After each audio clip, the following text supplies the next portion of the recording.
Well, I mean, last night we had a meeting and he made his decision to retire. What were the reasons? He's got 32 years in, and there has been ongoing discussion about morale within the police department, with recruitment and retention on the police department. So those are the issues that we need to work on moving into the future. I've had a discussion with Assistant Chief Wagner, now Acting Chief Wagner, and let him know what our concerns are in the area of morale, recruitment, and retention, and that's what we're going to be working on moving into the future. What would you like to see happen in, say, like the next 60 days or 6 months? What is the goal? Well, I expect Chief Wagner to step up and do a great job over his time as acting chief, and I expect him to meet all the requirements and all the demands that are placed on him, as he always has. He's a very, very high-honored professional, and I think he'll do a wonderful job. And Chief Evans, now he is on administrative pay leave? Yes. Okay. And is that just because of the time that he's accrued, or? Well, obviously it's going to take him a while to get all of his paperwork and everything in order for his retirement. So we granted him administrative leave until all of that gets in order, and we wanted to give him plenty of time so that he can take care of all the needs he has. Was the retirement forced?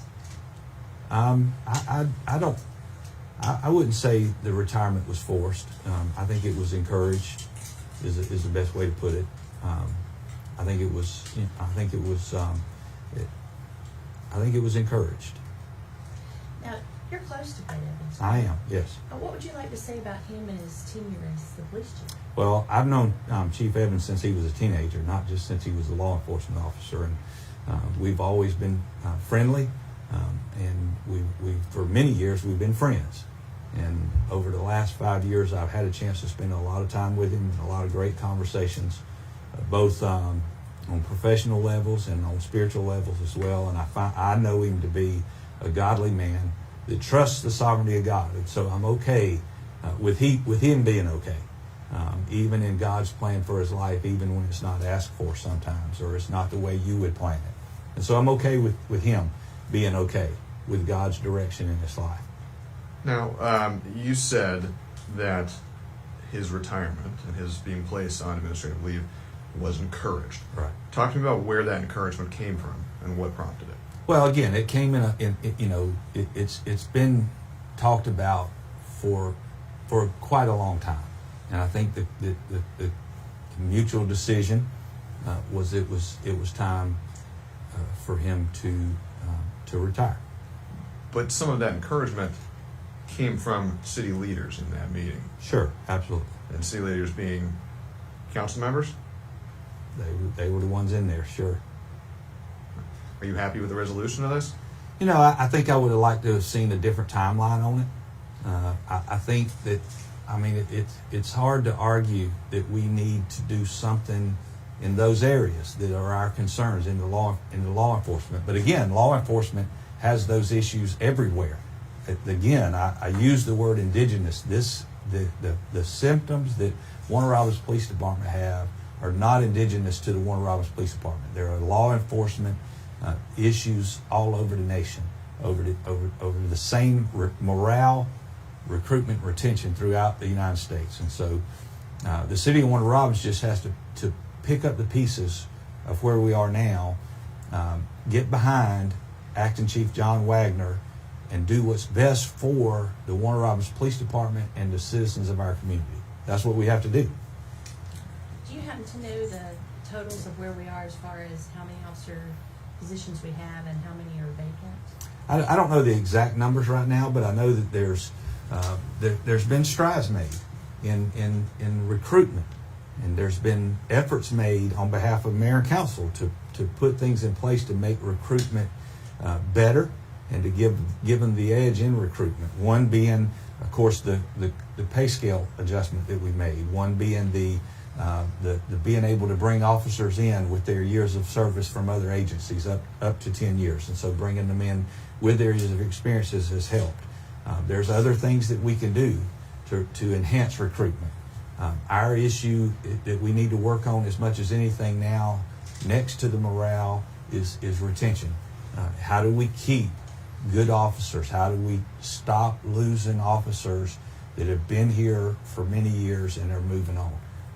Is there a way? I don't know, but we certainly have to put the best effort we can into solving those three issues within our police department: morale, recruitment, and retention. That's my goal. Now, your intentions going into the meeting was not for former Chief Evans to retire. It wasn't my intention. It wasn't my expectation. That is not what I expected to come out of that meeting. So you're saying what, just the conversation and how the meeting went on led to this Right. ultimate resolution? Right. I expected us to go into that meeting with a discussion on how to get involved with a council member, Mr. Thomas, and myself, to get more directly involved with Chief Evans and the police department about how to find ways to solve those issues. And it took a different turn. I understand that the employees of the police department received an email from the chief last night. Is that how they were told? That's my understanding, yes. Do you know the contents of that? I do not. I haven't seen that email. I've heard about the email, but I haven't seen it. A lot of folks in the department, I would imagine, I know for a fact, were surprised by that. I don't think it's a stretch to say they were alarmed, felt it was abrupt. Do you think that was the way this all should have gone down? And for a department whose leader's been there for as long as Chief Evans Yeah. has, was that the right way to break the news? I would think not. I would think that I mean, having been a long-time employee here, I know that any abrupt occurrence like that causes ripples throughout, not just the department, but throughout the city. And I'm very concerned about that. And I'm going to be doing everything I can to assure everyone that we're moving forward with a positive attitude. But so you're saying Chief Evans shouldn't have been put in a position where he had to send something out like that as quickly as he did? I don't think so, no. So you're saying he was required to send an email? No, Required to I'm make not the saying that at decision? all. Can you explain? I didn't quite follow. I think the question did I think he should have been put in a position where he should have had to make that decision and then put out that email. So I'll put them both together in a way. I think that it should have been worked out a little bit better. And I said that to even today to one of the council members, that I don't know that the outcome wasn't inevitable, but at the same time I didn't necessarily like the process. I thought there was a better way to do it. And I thought that's what we were going to reach when we went into the meeting, which I was shocked at the turn it took. After the meeting was all over, I've had the conversation, and we have talked about retirement being a possibility in the future. He was looking at retirement soon, and so I don't know that retirement itself is the issue. I think the process was what I had the issue with. So now we have a situation where we no longer have a police chief. We have an acting chief. Right. And that One was that's not- very capable, by the way. Absolutely. But it was something that wasn't expected to happen so quickly last night. Fair enough. Okay, so what now? Are y'all going to start a search right away? Or are you going to just wait? Or No, just we're gonna evaluate how Acting Chief Wagner's doing, and I think he's going to do a fine job. So we could be okay moving into the future. But again, I want to focus on the fact that our intentions are very clear. We need to find the best way to improve morale, recruitment, and retention. That's the three areas. That's our marching orders right there: morale, recruitment, and retention. And could we have done that under Chief Evans? I think we did do that. I think we did improve a lot of those areas. So now we are where we are, and we have to pick up and move on. Did I read between the lines as a possibility that we may not do a search and John Wagner may step right into the chief position? The question is, did you read between the lines? You may very well have. Did I write between the lines is the issue, and I don't know right now. So at this point, no immediate plans for a search? No, launch not searches? immediate. You if that's what you read between the lines, that's fairly accurate. There's no immediate plans to begin a search. I guess, would that be something that you all will meet as a council and discuss what to do next? I assume, yeah. Give me a sense of what the temperature of city council is right now coming out of this. Sounds like there was conversations I've had, a little bit of strife. What are you hearing? What's the reaction to this? You know, it's we're talking, and so that's the first step. If there is any strife, I think the first step is communication, and at least some of us are talking, about the future. And I think one of my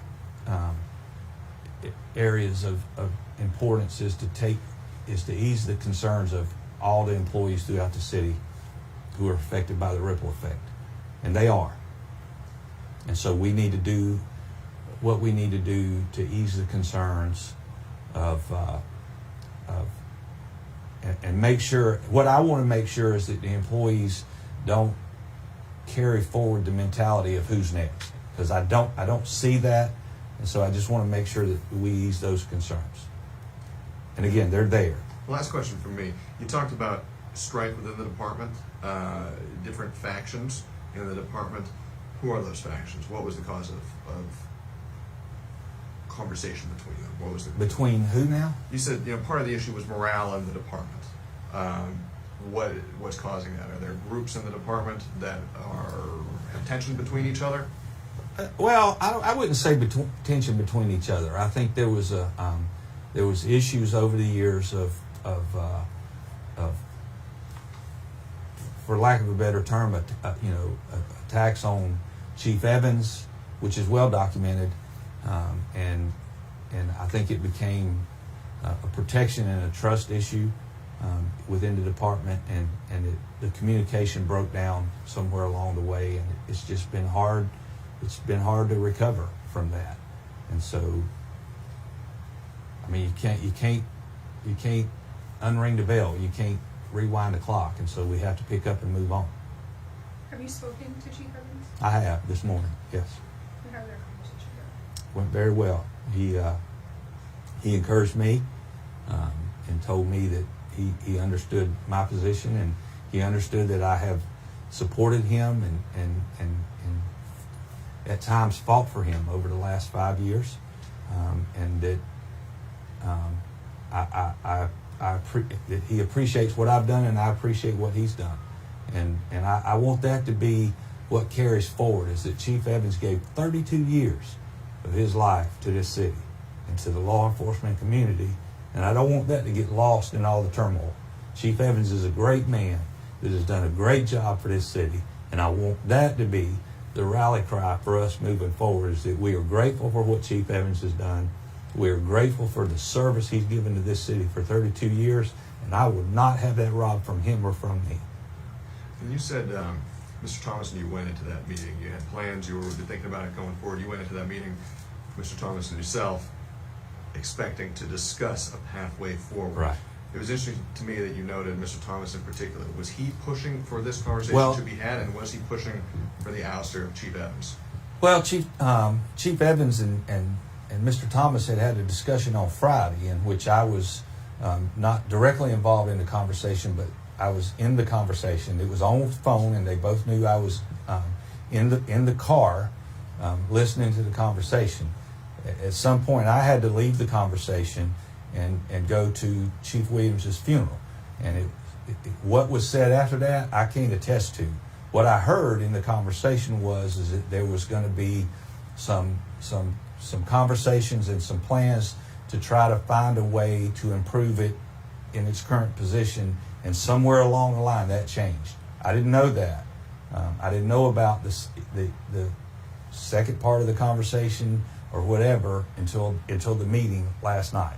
And so that's the part that I was kind of caught in the dark on, was I thought we were moving forward with a different plan, and it went in a different direction, and it caught me off guard. To be clear, I'm sorry to be specific here, but I want to get the timeline straight. There was that conversation. You dropped out at the halfway point or thereabouts. Yeah. Was that decision then for Chief Evans to retire and be placed on administrative leave made in the latter half of that phone conversation? No, Friday, I don't think Or it so. was made Monday? It was made Monday, and I want to be clear that I had the conversation with Chief Evans, and not just Friday, but prior to that, is that what is the answer? You know, what is the answer? And I wasn't trying to lay the blame at his feet. I was trying to find an answer. That's my task, is to find an answer. And so I've had the conversation with him before, is at what point is it that we say, you know, it's time to step down? I haven't pushed him, I haven't forced him, but the question has been asked, when is the time? And so we had that discussion as recent as Friday, which precipitated the conversation with Mr. Thomas, which I only heard part of, apparently. And so I went in a little bit unprepared to last night's meeting, and I was not briefed on where it had gone. Did anything push that conversation on Friday? The conversation to talk about retirement again?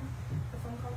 Just the continuing concerns of those three topics is that is an issue, and that is, you know, how do we get there? And I'm gonna be honest with you. I don't know if those questions are answerable. I hope they are.